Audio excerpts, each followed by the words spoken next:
And it came to pass in Iconium that together they both went into the synagogue of the Jews, and so spoke that a great multitude of both the Jews and also of the Greeks believed. But the unbelieving Jews stirred up the Gentiles and planted evil in their minds against the brethren. A long time therefore they tarried among them, speaking boldly in the Lord, which gave testimony unto the word of his grace, and granted signs and wonders to be done by their hands. But the multitude of the city was divided, and part held with the Jews and part with the apostles.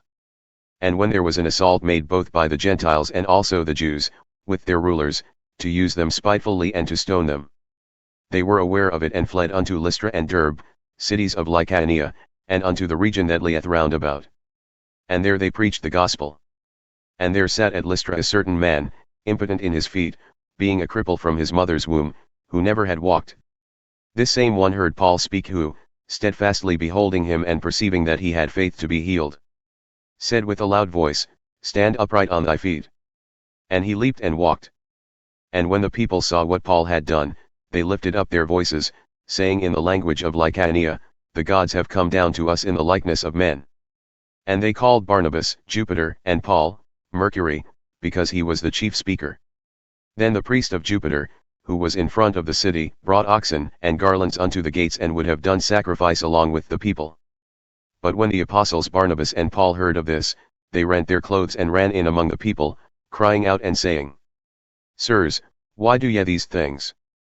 We also are men of like passions as you, and preach unto you that ye should turn from these vanities unto the living God, who made heaven and earth and the sea, and all things that are therein. And who in times past suffered all nations to walk in their own ways.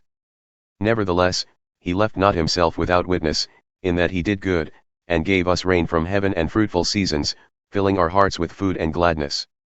But even with these sayings they scarcely restrained the people from doing sacrifice unto them.